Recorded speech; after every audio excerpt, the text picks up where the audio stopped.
उसकी जान बचाने के लिए ज्यादा दवाई इस्तेमाल कर लेती है जो चीज असूल के खिलाफ थी। जो लोग भी धुएं की लपेट में आए थे समझ जाती है कि उस धुएं में तेजाब था। तो शुरुआत में बताया जाता है कि खतरनाक केमिकल वाले हथियार इस्तेमाल करने की वजह से जमीन इस काबिल नहीं रही कि इंसान यहाँ जिंदा रह सके या सांस भी ले सके। इसीलिए बचे हुए लोग आसमान पर एक काफी बड़ा स्पेस स्टेशन बनाकर जिंदगी गुजार रही थी जिसका नाम आर्क था। इन लोगों ने उसे इतना अच्छा बना लिया था कि फिलहाल वो जिंदगी बड़े आराम से गुजार रही थी। आर्क पर रहते हुए लोगों को 97 साल हो गई थी। अब आर्क के साइंटिस्ट को पता चलता है कि उनके पास बहुत ही कम ऑक्सीजन बची है जिससे अब वो बस 6 महीने ही जिंदा रह पाएंगे। आर्क में रहने के असूल बनाए गए थे। अगर कोई भी गलती करता या असूल को ना मानता तो सजा के तौर पर उसे स्पेस यानी खुले आसमान में फेंक दिया जाता था। आग से बाहर फेंकने की सजा सिर्फ उनको ही दी जाती थी जिनकी उम्र 18 साल से ज्यादा थी, और अगर 18 साल से कम उम्र लोग गलती करते तो उन्हें जेल में बंद कर दिया जाता था। और यहाँ बस एक ही बच्चे पैदा करने की इजाजत थी ताकि आबादी ना बढ़े। और अब ऑक्सीजन कम होने की वजह से वहाँ की गवर्नमेंट ये फैसला करती है कि हम कैदियों को जमीन पर भेजेंगे हालात मालूम करने के लिए क्या जमीन रहने के लायक है या नहीं। और अगर कैदी वहाँ मर भी गए तो दुख नहीं होगा क्योंकि वो सभी मुजरिम हैं। और अगर जमीन ठीक हुई तो खुशी की बात है क्योंकि लोग बेफिक्र होकर वहाँ रहेंगे। खाने पीने ऑक्सीजन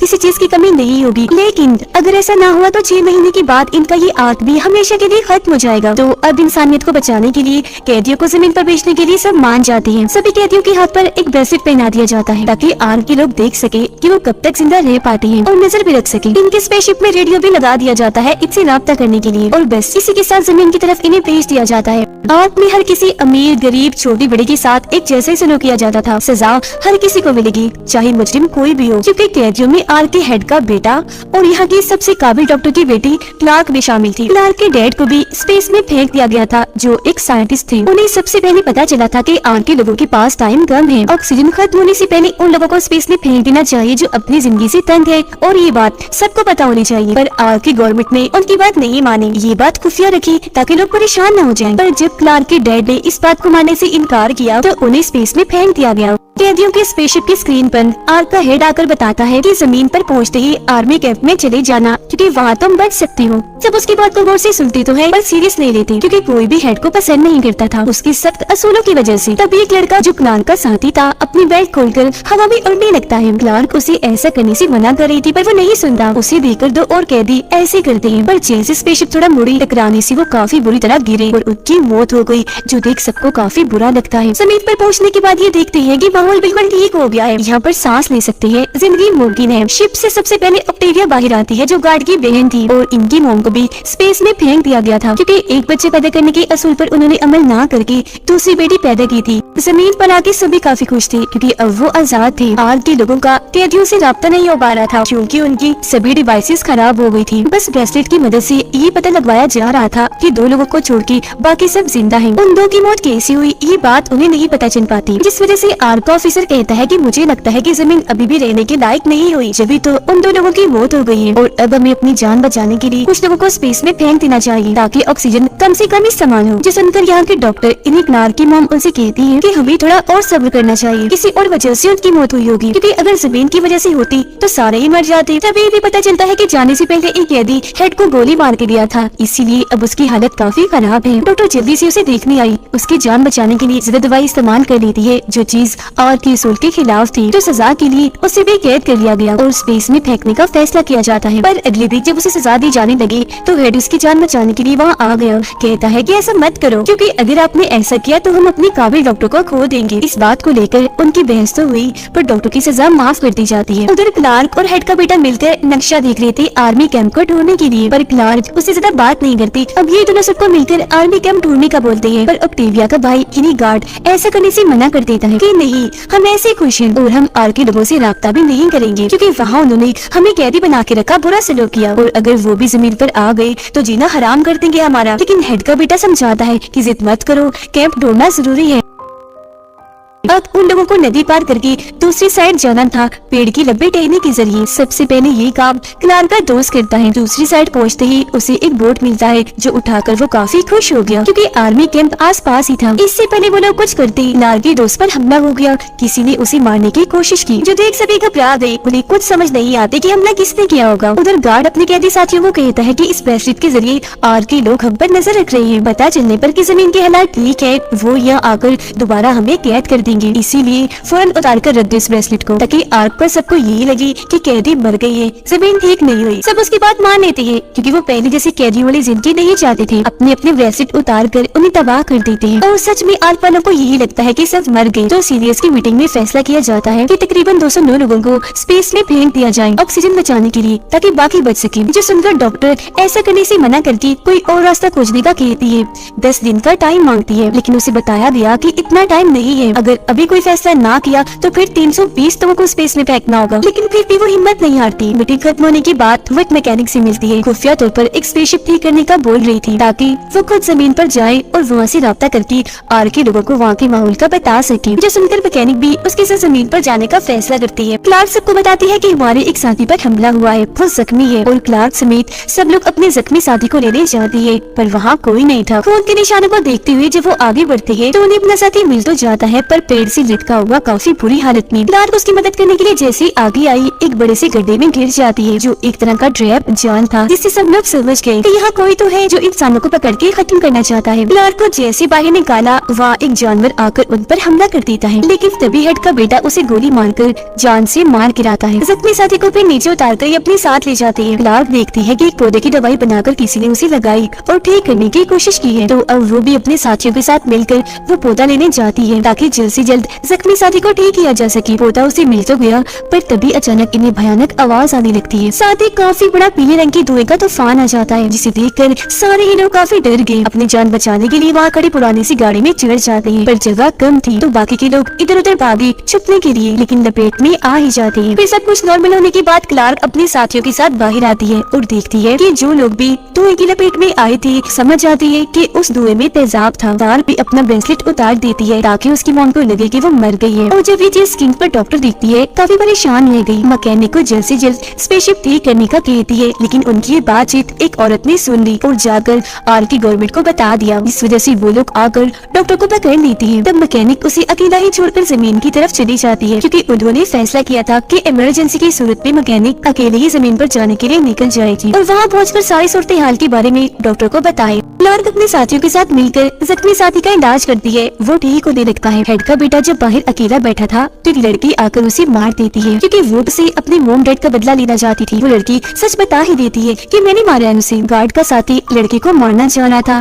पर गार्ड उसकी जान बचा लेता है, क्योंकि वो काफी छोटी थी। पर बाद में वो लड़की खुद ही अपनी जान ले लेती है। क्लार्क और फिन एक दूसरे को पसंद करने लगते हैं। रात को जब वो आसमान पर तारे देख रहे थे तो वहाँ स्पेसशिप भी देख लेते हैं, जिसमें वो मैकेनिक आ रही थी। तब इधर क्लार्क और फिन भी आ जाते हैं। फिन को जैसे मैकेनिक देखती है गले से लग गई, क्योंकि वो ही उसका दोस्त था जिसके लिए वो जमीन पर आई थी, जो देखकर क्लार्क उदास हो जाती है, क्योंकि वो फिन को प्यार करने लगी थी। अगले दिन गार्ड सबसे छुपकर स्पेसशिप देखने आता है और उसका रेडियो काट कर पानी में फेंक देता है, ताकि कोई भी आग से राब्ता ना कर सके। तब मैकेनिक उन्हें बताती है कि आर के लोगों को अगर ये बात नहीं बताई गई कि जमीन का माहौल ठीक हो गया है तो वहाँ की गवर्नमेंट 320 लोगों को मार देगी। तो अभी लोग शिप की तरफ भागने लगते हैं ताकि आर के लोगों को खबर कर सके। पर जब रेडियो को वाइप आते हैं तो काफी घबरा गई, हर जगह ढूंढने लगती है। क्लार्क और मैकेनिक जब गार्ड को यहाँ देखती है तो समझ गई कि ये हरकत इसी की है। मैकेनिक उसे धमकाती है, जिस पर वो सच बता ही देता है कि हाँ, रेडियो मैंने ही निकाला है और मैंने ऐसा इसलिए किया क्योंकि जमीन पर आने से पहले मैंने हेड को गोली मारी थी, जिस बात से मुझे डर था कि अगर वो लोग जमीन पर आ गए तो मेरी मौत पक्की है। मैकेनिक उसे बताती है कि हेड को तो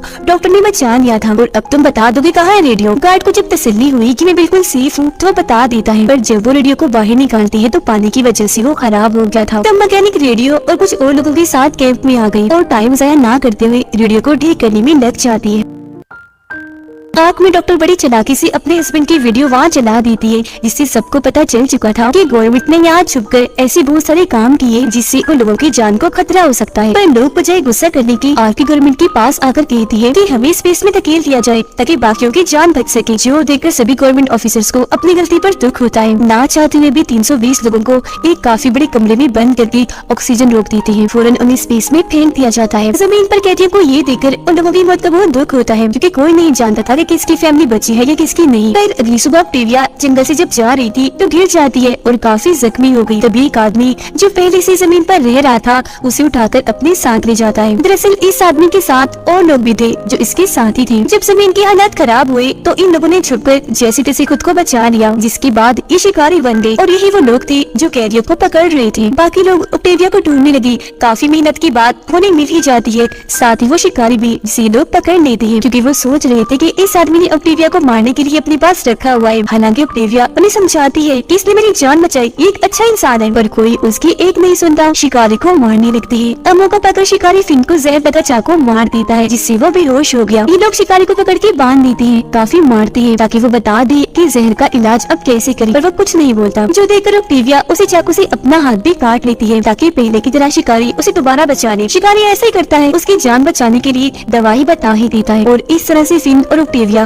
दोनों की ही जान बचा ली जाती है। मैकेनिक ने रेडियो ठीक कर लिया और आर के लोगों को खबर भी कर दी कि जमीन रहने की काबिल हो गई है, जो सुनकर आर के सभी लोग काफी खुश हो जाते हैं। पर आग पे अब एक नया मसला खड़ा हो जाता है और वो ये कि जमीन पर बस 1500 लोग ही जा सकते थे, क्योंकि शिप्स बहुत ही कम थी, जबकि आर्क में तो 2500 से ज्यादा लोग थे। हेड को कुछ समझ नहीं आती कि क्या किया जाए, लेकिन तभी आर्क की पुरानी हेड बड़ी चालाकी से अपने साथियों के साथ मिलकर आर्क की सभी स्पेसशिप्स को चुरा लेती है। हेड और उसके लोगों को वहीं पर बंद करके अपने साथियों के साथ जमीन के लिए रवाना हो जाती है। पर ऐसा करने से वहाँ धमाके होने लगी, स्पेसशिप्स की मशीन्स खराब भी हो गई, लेकिन कोई भी मसला ठीक करने वाला नहीं था, तो पुरानी हेड के साथियों की मौत हो जाती है। आर्क के लोगों के पास कोई रास्ता नहीं था, तो वो प्लान बनाते हैं कि हम आर्क को शिप बना के जमीन के लिए रवाना होंगे, क्योंकि अगर वो यहाँ रुकी तब भी और अगर आर्क को शिप ना बना सके तब भी उनकी मौत पक्की है। लेकिन फिर भी रिस्क लेने का फैसला करते हैं। फिन क्लार्क को मनाता है पर वो नाराज थी। मैकेनिक भी फिन से अपना रिश्ता बना के रखने की कोशिश करती है और अब ऑक्टेविया और शिकारी भी एक दूसरे को पसंद करने लगे थे। मौका देकर वो उसे आजाद कर देती है, लेकिन फिन उन्हें देख चुका था।